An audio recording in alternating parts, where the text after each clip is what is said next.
Hi there guys, and welcome to Methodoku Masterclass number 3.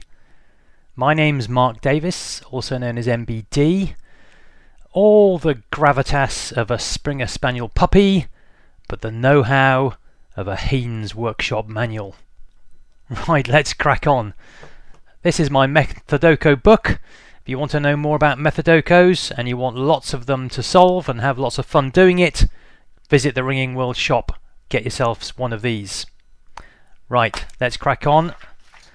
So, this Methodoku Masterclass is all about extra rules that come with some Methodokos. If you want an introduction to Methodokos and some help on the basic rules, check out Methodoku Masterclass number 1. Just to recap briefly, Methodokos are logic puzzles where we need to fill in a grid of numbers according to some rules. There's two basic rules that apply to all Methodokos. So the numbers here are bells. Here we have 1 to 6. And the first rule is that every row must contain every bell, every number.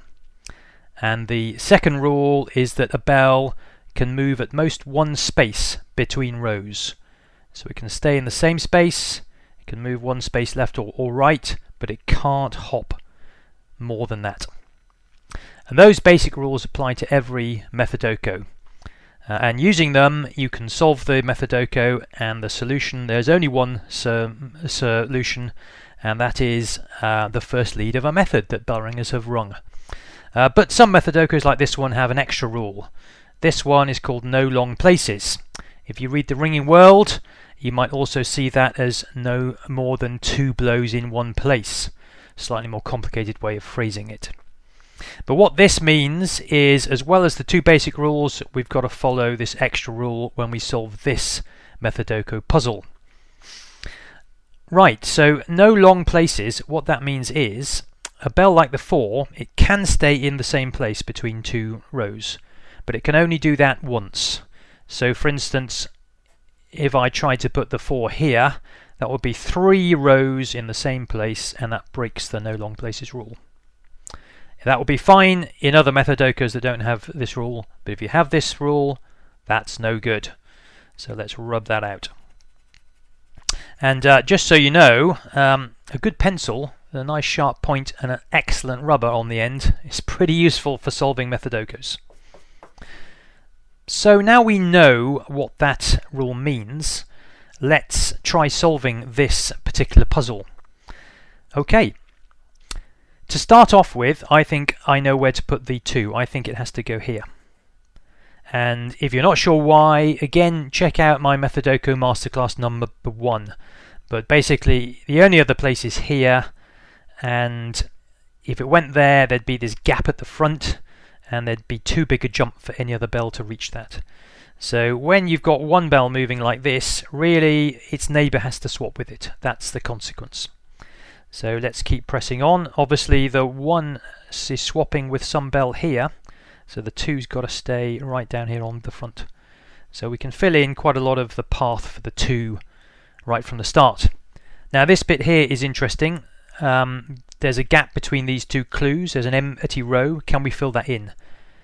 Now it should be reasonably obvious that the 2 can't go here, because then the long places rule is broken. 3 blows in one place. What about here? Can the 2 move to this spot? Well, at first it looks like yes it can, but actually I think that won't work, and I'll show you why. So if the 2 is moving there, then there must be some other bell which is working with it and swapping with it, and that other bell must go here, and we know that from the basic rules. But if these 2 bells are working together in this block, then there's this big empty gap on the front here of 3 rows, and some other bell needs to stay there and fill those spaces, but that would immediately break the no long places rule. So actually the work here prevents the rule being prevents that rule from working. So we can't have that. So I'm going to cross all that out, rub all that out, and the only place the 2 can go is here. Right, so that was useful. We've made lots of progress. Looking further down, there's an even bigger gap between the next 2 clues. But we can maybe still make some progress. So looking from the bottom here, the 2 could maybe go here, but actually I don't think that works, because then the only other place for it is there, and there's 3 blows in a row, long places. Again, we break that rule. So the 2 must go here. And then if you look, we've got the same pattern where the 2 is in the same column with a row in between. We've already said that was no good because of this potential long set of places on the front. So again, the 2 must go back on the front there. Okay, that's excellent. We've really filled in a long path for the 2 here, and actually we can do more because we can see that the 4 is tangled up with the 2, so it must swap round with it. And look at that, it kind of dodges back and forwards all the way to the start, and we can even go further down to the end here. What about any more? Well, I think we can go even further than that. The 4 can't go here because then the 2 would be in long places. So the 4 must do another dodge back to the front position here, and the 2 must fill that space. And then really for the rest of the puzzle, there's only one place the 4 can go, in those blank spaces there. So that looks absolutely great. We can even push the 2 a bit further here.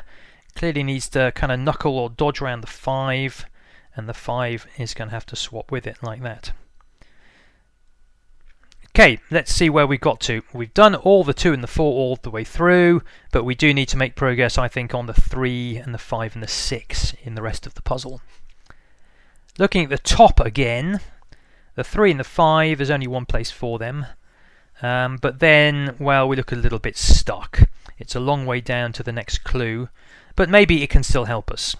So the next clue is the 6 here. That obviously needs to cross here with the 1. And then it can't go there because of this big jump here. Some other bell has to cross with the 1 there. So the 6 must stay in this final position at the back of the row. And look at that, it spent 2 blows in this final position, so it must move and come here. Let's just check the path of the 6. So it moves down here, stays 2 blows but no more in that place, 2 blows but no more in this place, and moves on. So that looks fine, doesn't it?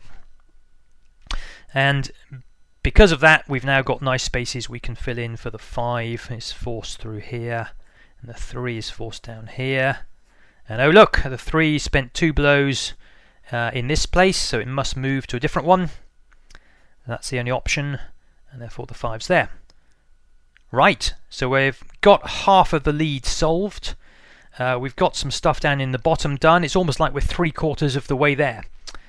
But like a good Sudoku, a Methodoku isn't finished till it's finished. You know, you might only have a few little bits left, but there's still some work to do, still some thinking left and some conundrums to solve.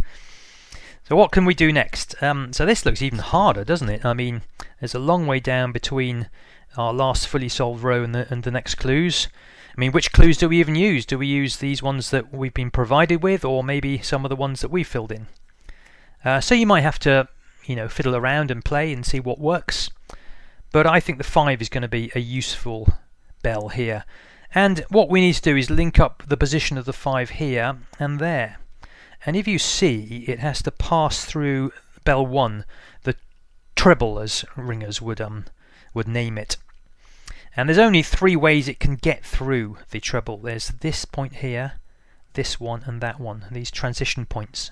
And that's very important. Often in the Methodokus with the treble filled in like this, we have to think about how bells can transition from above the treble to below, or from below to above. And it's pretty obvious right from the start that this transition is no good. The 5 can't possibly hop to here. So that's useless. What about this middle one? That looks more promising, and yeah, that looks like that could work. Let's just pencil it in. The 5 would have to go there and then down here to route through to this final position.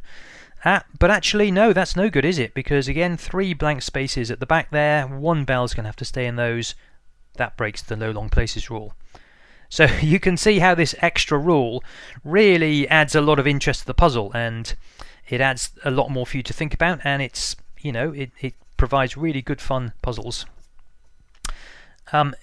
in fact, actually, that rule is useful in bell ringing. Too, in bell ringing methods that have that rule, bells have to move around more. An individual bell doesn't get stuck in one place for a long time, so that makes it more fun to ring too.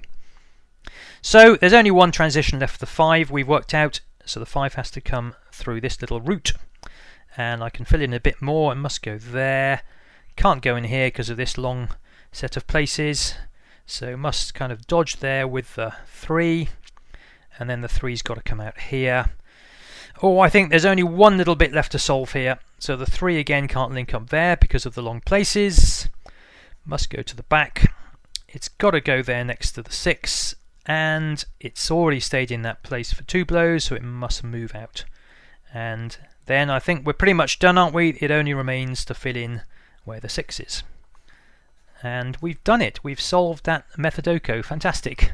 I hope you enjoyed that. We're just going to do one more thing, and that is quickly look up the place notation of this method, work it out, and then go and look that up in the method library to find out what the name of this method is.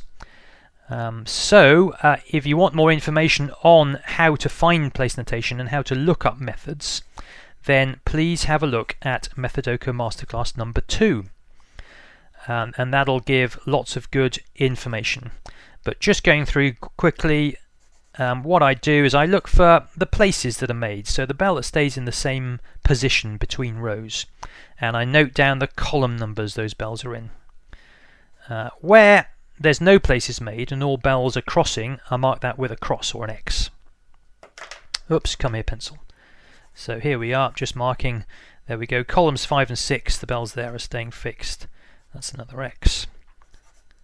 And as you can see, if you get good at spotting where the places are, you can write down place notation pretty quickly. Not too quickly though, you've got to remember to spot all the places. We could have missed these nasty ones here if we rushed it too much. There we go. So there's your place notation there. I'm now going to go look that up on the method libraries and we'll find out what it's called. Right, I've just typed in the place notation, as you can see there. Let's press the button. Ah, wow, it is a method called Christmas Day Bob Miner. Fantastic, how seasonal. I hope that gets you in the Christmas spirit. There are lots more Christmas Methodokus on the way soon, so look out for those. And that's the end of this Methodoku Masterclass. So thank you very much, boys and girls, ladies and gentlemen. But if you liked it, come back for more next time. Cheers for now.